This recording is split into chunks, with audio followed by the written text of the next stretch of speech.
I'm live. Yay! I'm alive. Hi. Good day to you. Awesome. We have a great subject today. I'm excited to talk about.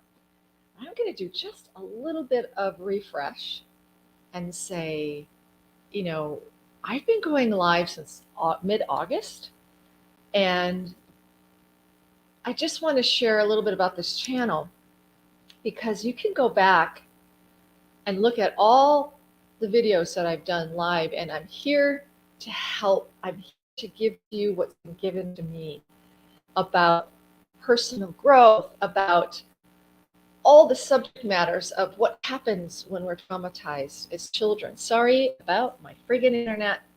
It's really frustrating me sometimes. Sorry about that. Okay, so here's the thing. I started out this channel talking about how do we operate as human beings? We are these beautiful souls with this human clothing, right? How do we operate as human beings?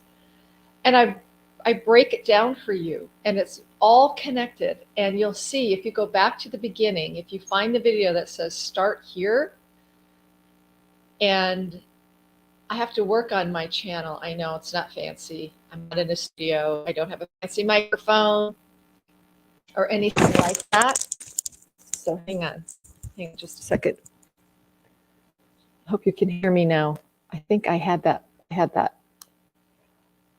Okay, so just go back and look at the videos. And I think if you look up on any of the topics that you're interested in, it's there for you. And just listen and see if there's anything there that can be helpful or bring awareness or inspiration or motivation. And of course, if you have any questions, you can contact me at ma.coleman22@gmail.com. Okay? So let's get started. Today is about having a personal mission statement. Have you ever thought about that? Have you ever thought about what is your mission statement? We know businesses have their mission statements, right? Do you have one for your life? And if you did, what would it involve? What would it be like? What would be a hold on just a second. Something is amiss here. Hold on. Hang on.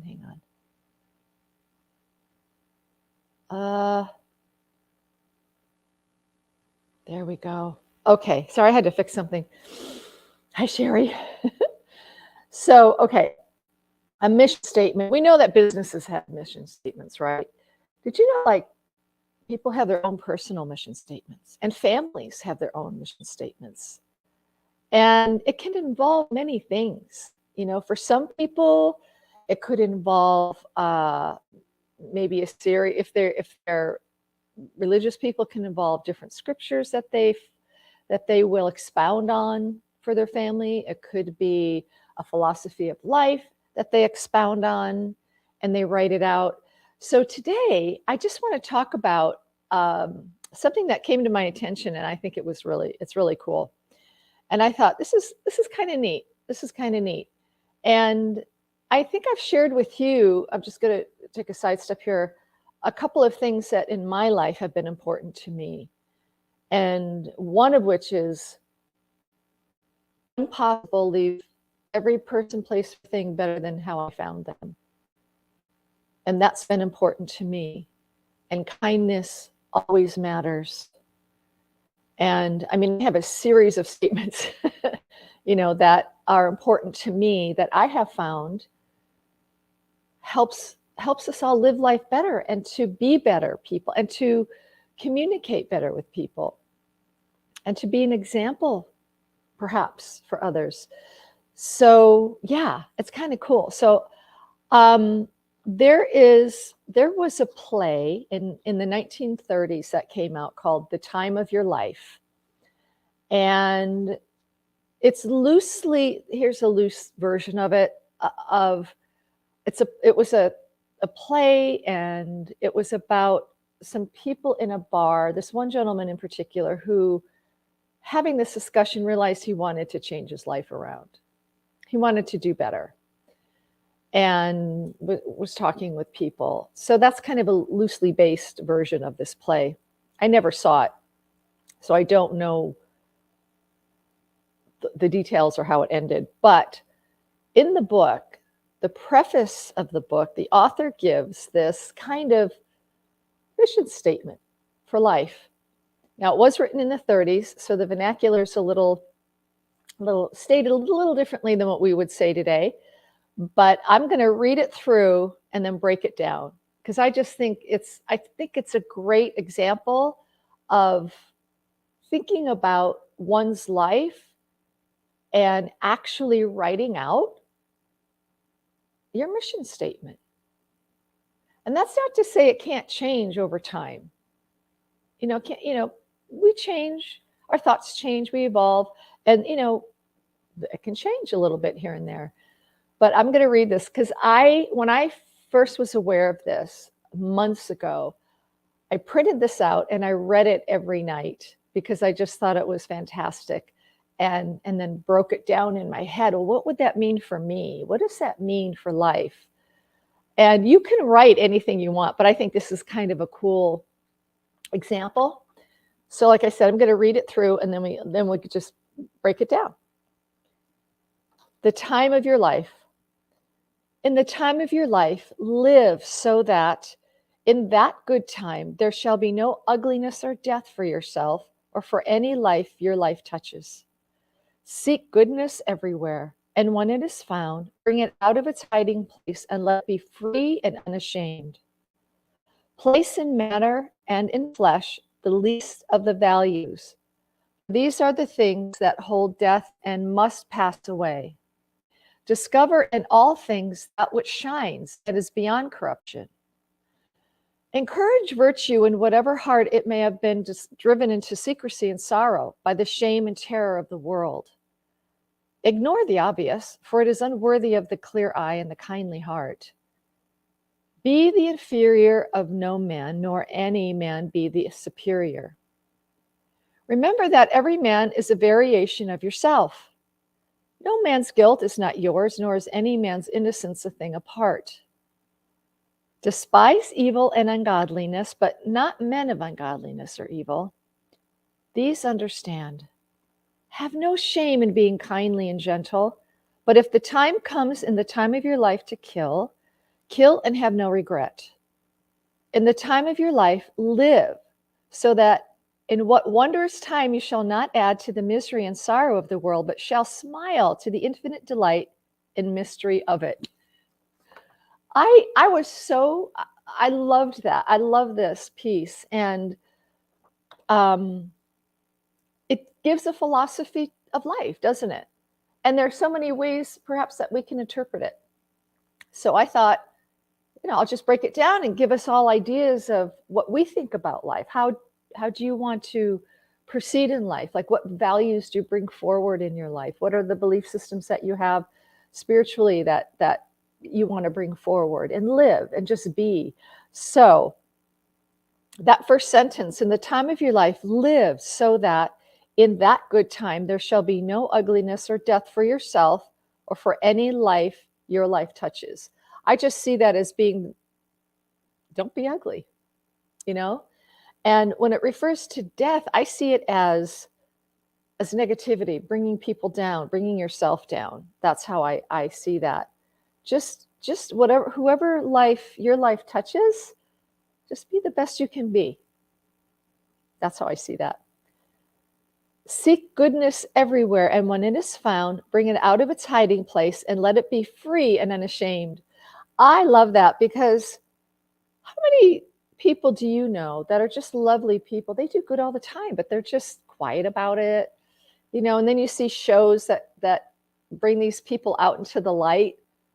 I've seen shows like that where an elderly woman in the community she always made extra meals in her, like when she was cooking, she would just make extra meals. She was on limited income, but she would always bring it out to the community or people in her apartment buildings who she knew was struggling. And she was quiet about it. That was goodness. And someone found her out and they brought her out in the open and kind of celebrated her goodness. And I think that was very motivating. Place in matter and in flesh the least of the values, for these are the things that hold death and must pass away. Yeah, it's like, oh, I know there's a scripture about that too. I can't think of it at the moment. But anyway, things of consumerism and the flesh, and that's the way I see it. It's like over consumerism, like having things just to have things, or having to like look like you feel like you have to have everything and have the best, and the flesh meaning the physical part of our being, that we put way too much emphasis on that and not enough in our inner being, because those things do pass away, they do die off, and then what's left? So that's the way I see that. I wonder how you see it. Discover in all things that which shines and is beyond corruption. Wow. Wow. To me, that has such a spiritual emphasis of what can we find in this world that is shiny and is incorruptible. What would that look like? Well, that would have to be, if you think of a person, someone who has very strong values and are committed to their values and and living beautifully. They can't be corrupted. How many of us know people who can be corrupted, or even ourselves? And corrupted meaning, easily swayed into something that really isn't you or part of your values. But in a time of weakness, we get swayed into something. But what's incorruptible? That is our spirit. That's that beautiful DNA, that spiritual DNA in us, which I like to say, which is incorruptible. The human mind is corruptible, but spirit is not. Where can we find that loveliness in the incorruptible? Sometimes it's just nature. I love being out in nature. I love going to certain trails. I know places of beauty up here in the Pacific Northwest, and there's tons of them where you can just go and get lost in the forest, so to speak. And there's no corruption there. It's just absolute stunning beauty. And nature does what it does, right? The trees grow. They go through the seasons. The flowers grow. They go through the seasons. Different flowers at different times. It's just, it's beautiful to me. I think it's incorruptible, that, and hearts of gold, people we know who just are amazing human beings. I think we can find, and in an infant, their little beings are incorruptible. They're just the most special, beautiful little sunshines from heaven. It's the way I like to see them. They're just beautiful when they come to this world. So it's good to seek that out and put our minds on things like that. And you may find other aspects of life that's incorruptible for you, that shine brightly. And I think it's within all of us, if we look, that if we pay attention. Okay, so encourage virtue in whatever heart it may have been driven into secrecy and sorrow by the shame and terror of the world. Well, look at, I see these innocent faces in war-torn countries. Everything good's been ripped away from them. And it's heartbreaking. That's one way. How can we bring back joy to them? The virtue of love and acceptance and help and healing. And, charities can do that. Organizations we give to, sponsoring a child, or maybe even someone in your own community, who's been broken down by pain or trauma, that we can be a light to, be encouragement to, be an inspiration for. Because how many of us have been driven into secrecy, either within ourselves or within life, because we've just been so beaten down in different ways? Lots of us. And I know in my life, people have helped me come out of that secret corner of my own mind of self-loathing and and confusion and, just feeling like a loser in life. And finding my way out into the light again, because there have been people around me who've been so loving and kind and helpful, and me seeking them out as well. So for those around in our lives or in our community or across the world, it's a good way to think, how can we help? What's the best way? And we can't fix it. We can't necessarily rescue, but if there are ways in which we can lend a hand or help the organizations that are helping these children or widows or whomever your heart goes out to, how can we be of service to them? And that's something that I think is good, and bring them out to the light. Encourage them again. And ignore the obvious, for it is unworthy of the clear eye and the kindly heart. When I first read that, the first time I read it, don't take offense, but for me, it was, let me look at this again. Ignore the obvious, for it is unworthy of the clear eye and the kindly heart. For me, the first thing I thought of was the Kardashians. I did. Personally, I mean, I don't know, you might be a follower of them or admire them or whatever, but me personally, I saw like 10 minutes of one of their shows because I was at someone else's house and they had it on. I wanted to vomit. I'm like, what am I watching? I could not believe what I was watching. It was like mind-blowing to me. It was like,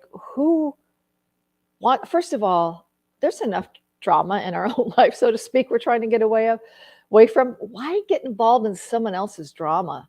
Especially very elite, mega rich, arrogant, spoiled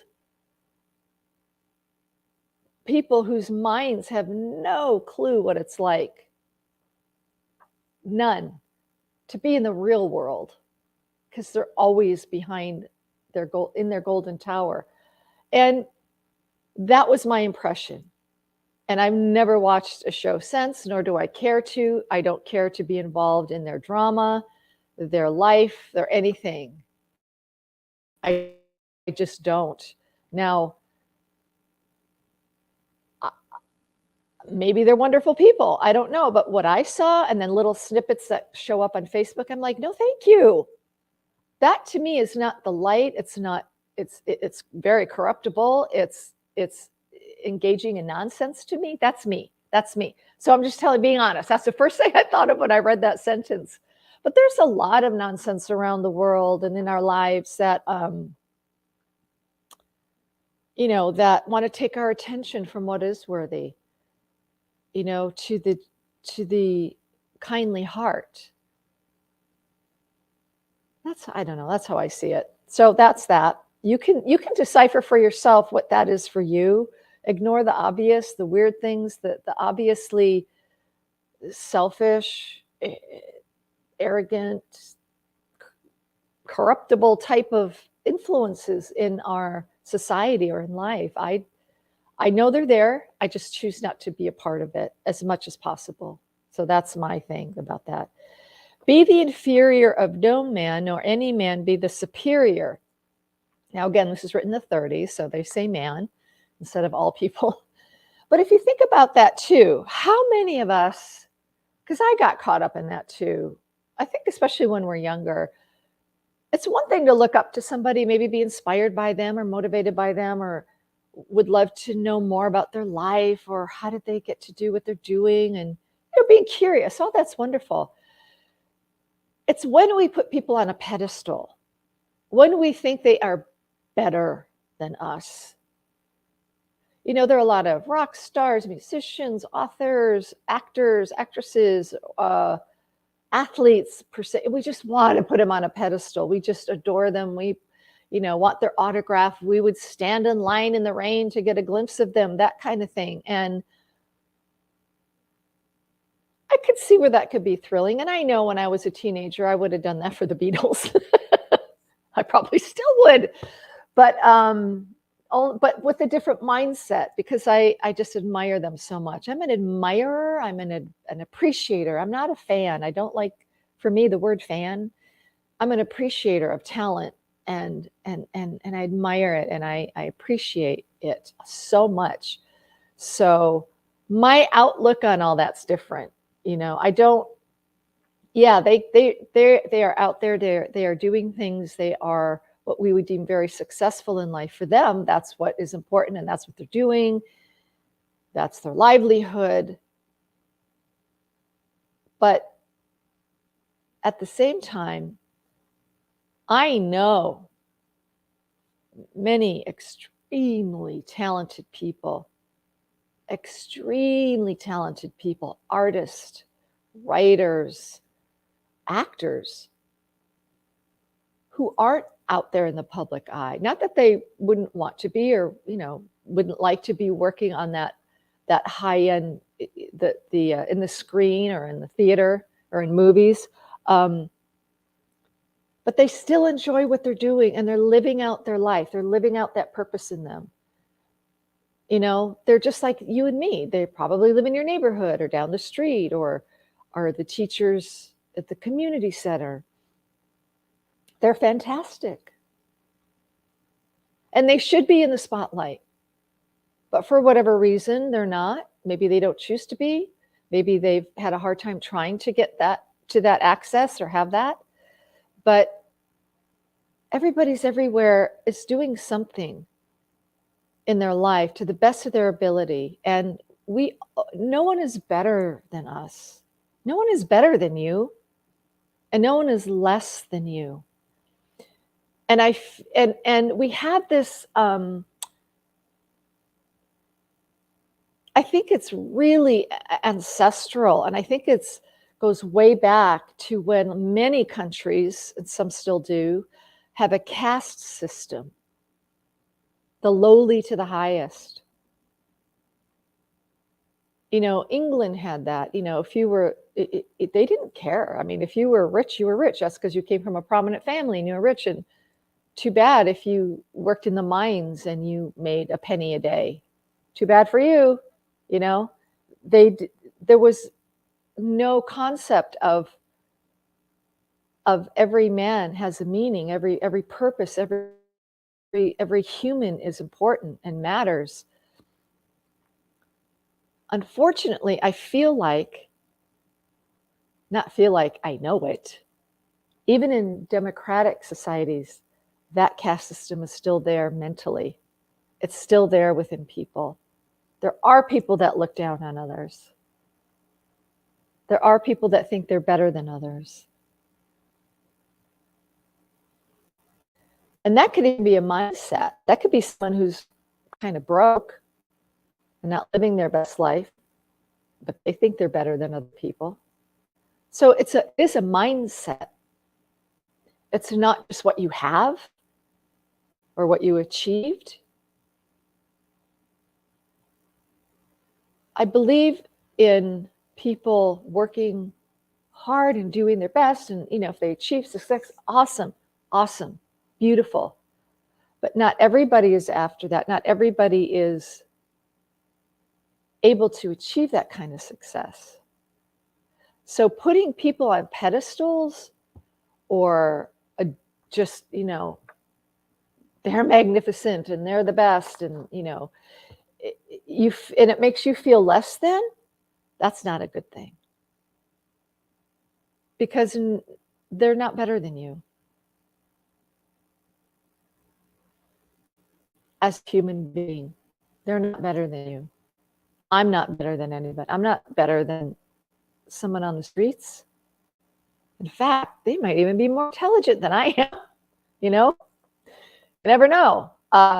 It's not about status. It's about humanity. It's about seeing one another on an even keel, on an even level.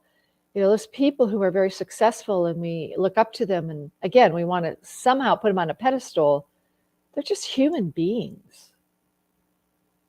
And I shared with you, I lived in LA. I was married to an actor. I was among what you would call people celebrities. I can guarantee you, many of them are wonderful, down-to-earth people. It happens to be this is what they love to do. They were able to get in to be seen and get into TV or movies or whatever. And they feel very fortunate for that. And they're just down-to-earth people. So we got to be careful how we look at people. Now, yeah, obviously there are some people who do think they're better than, that they have it all together, and I'm the cat's meow and a cup of tea, that kind of thing. That's a mindset or a mental illness, depending. But we just have to be careful and know that we're all the same. We're all human beings. Yes, admire other people if you want to. Be inspired by them. Appreciate their talents and abilities. I kind of feel sorry for some of these people who are very, very famous. They have to live outside the realm of real life. They always have to be protected. They can't go anywhere without protection, or the paparazzi following them and all that. And you heard me explain many videos ago, that's why I don't follow celebrity gossip. I don't follow it, because it's none of my business. So we have to be careful. Just be the best that you can be in life. All right. And admire your own gifts and talents that you've been given, and work on them if that's something that gives you passion. And you can get lost in it, in that flow, when you're being creative. So, okay, I kind of went off that. So let's get back to business here. No man's guilt is not yours, nor is any man's innocence a thing apart. I see that as society, or as communal, where when someone goes astray, you know how the saying, it takes a village. When someone goes astray, what does that say about our community? Did that person really get a lot of help they needed when they needed it? Probably not, especially in our society. There's so much going on in our worlds, and even in our own communities, where people need help. They need mental help, and they're not able to get it because they can't afford it. And then they go astray, and they might commit crimes or murder. But as a society, what do we do to prevent that?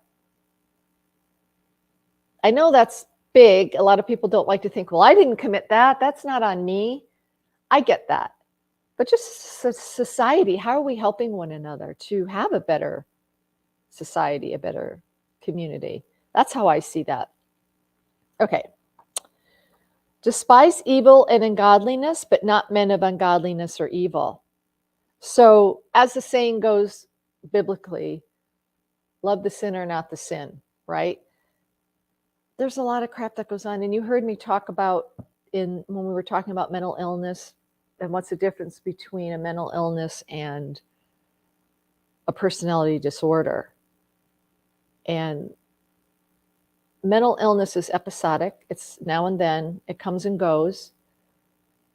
A personality disorder is chronic. It's constant. It doesn't come and go. It pretty much is there. But it is a type of mental illness. And we share the world with people who are disordered. And to develop at least some kind of understanding about that, and some compassion, maybe. They didn't ask to be that way. They weren't born saying, I'm going to ruin people's lives. No. And again, I'm not ever excusing bad behavior. There should be accountability and consequences, believe me. But we do share the world with people like this, and we have to have more understanding. And can we love the sinner and hate the sin, so to speak? Maybe not love them, but maybe have more understanding, if nothing else. And understand that that's their best life when they're robbing somebody. That sounds weird, but if you look into it and understand it, and again, accountability, there's no excuse for bad behavior, there's no excuse for crimes. So please understand that. But that person that day might be living their best life. their best moment. For them, mentally, for them in their disordered mind, they didn't ask to be that way. And many can't understand they know right and wrong, but they can't understand it as far as harming someone else, because their world is all about them and protecting their own pain or needs. So again, no excuse for crimes or bad behavior, anything. All needs to be accountable. There needs to be justice, yes. But I'm just looking at it as like the person. Now, you heard me talk about Dr. Daniel Amen. He helped develop the SPECT scan for the brain. He was a child psychiatrist and was wondering why everything he was doing, what he was taught, what he knew to do, medications just weren't doing the thing, weren't helping. And he said, it must be in the brain. There must be something going on in the brain. And so he's done, I don't know how many tens of thousands of brain scans in his career, learning about where some of these problems come from within the brain, the disruptions in the brain, lesions in the brain. A head injury in childhood can cause a lot of damage later in life if it's not taken care of. And this is what he's discovering. He scanned thousands and thousands of criminal brains and seeing in the brain why they were the way they were and why they did what they did. Now, again, no excuse, no nothing. That doesn't change their behaviors, that bad behavior or the crime or the murder that they did. But there's a more explanation to it. And that's what he wants to understand. It's not just passing a drug on to somebody that might or might not be effective. He wants to understand from within what's going on, and that's what his study has been. So it's just something to think about. Again, it doesn't mean you have to love the sinner, so to speak, the criminal. It can help us understand better why they do what they do. So just a thought there. I wanted to share that. So these have no shame in being kindly and gentle. There you go. That just says it. But if the time comes in the time of your life to kill and have no regret.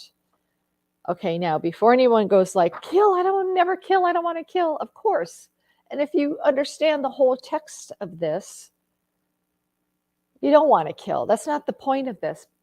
But if you had to save a life for survival, for food, if you had to, for survival, that's a point at which you got to do what you got to do. And that is what it is. But no, none of us are going out, I'm going to kill today. That's not like that at all. If it comes to that, if you have to save your own life or a life of a loved one or even an animal because you have to have food, it's like that. That's all what that means.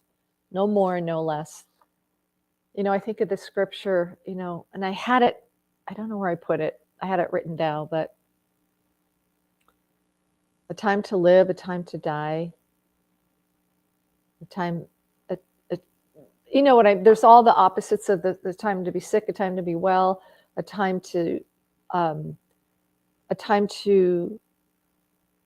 sow seed and a time to harvest, it's like all that. It's like there's a time maybe one might have to kill for their own survival, to save their own life. It happens. It's a part of life, and it's not anything to, it just happens. Let me put it that way. Okay, I'll leave it at that. In the time of your life, live so that in that wondrous time you shall not add to the misery and sorrow of the world, but shall smile to the infinite delight and mystery of it. All right. I mean, that kind of sums it up. Do no harm to the best of your ability. Don't add to the misery of the world. There's a lot of it. I think a lot of us want to change that and make it better for ourselves, for our families, our loved ones, our friends, for our communities, and not add to it, because there's too much there already. And to delight in life, to delight in the mystery of life. And to me, there's a spiritual aspect to me. That's how I see it for me. So in just dissecting that and going over that, like, this is this author's kind of life's mission, their mission statement. And he did put it more in the third person, like for everybody, but I think it was from his heart. And so I just would just like to say, when you have time, think about that. If you're a journal, you like to journal, think about, what would be my mission statement for life? How do I want to approach life? How do I want to live? What would it look like? And play with it and feel into it. See how it feels for you.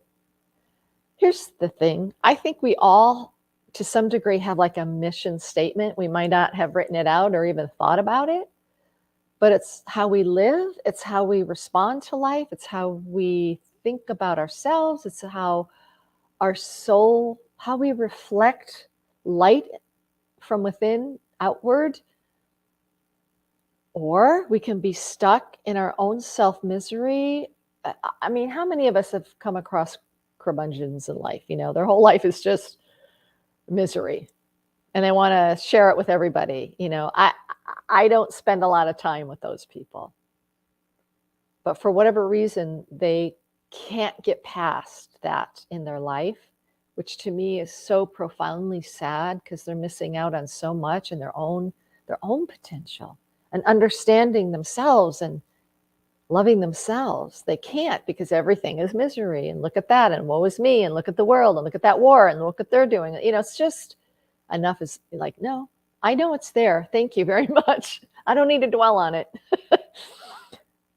So yeah, I think we've all been around people like that, or maybe have relatives like that. But how can we see the world in a way that our mission is to help make it better when and where we can? Again, that's mine in a statement of making every person, place, or thing better than how I found them. If that's possible, or if it's even needed. Maybe sometimes it's not. Maybe they're making your day better. You're having a down day and they're smiling at you. Yeah, that could be too. So yeah, if you put it into words, if you wrote out your own mission statement for life, what would that be like? What would it feel like? So that's kind of what I wanted to talk about today, because how we view life, how we see life, how we act out in life is who we are inside. Do you really love yourself and understand yourself to the best of your ability at this very moment, to reflect that to the world? And yeah, some people are just peacemakers. They have such a way of being very diplomatic. And I love that about them. They're very good with their words. They're very eloquent, and they can diffuse an argument coming up that's unnecessary. And I've seen it. They know how to negotiate very well. And they actually go, and that's their career. That's what they do. Because they have to negotiate, either in business or in hostage situations. And they're very good at it. And they're good at it in life because it just comes from them. I don't know if I could handle that stress very well. So that's their thing. But what's yours? How do you see life? What's your value? What value do you want to bring to the world? When you can and if you can. Or more so, how about yourself, your family, your friends? What's your mission statement? So that's my challenge. If there is one, you don't have to do it, but something to think about. If you had a mission statement for your life, what would it be? And it could be all wrapped up in one sentence, or it could be all, like this whole paragraph here of the time of your life. This time we have in life. I'm telling you, the older you get, the faster it flies by, for me anyway.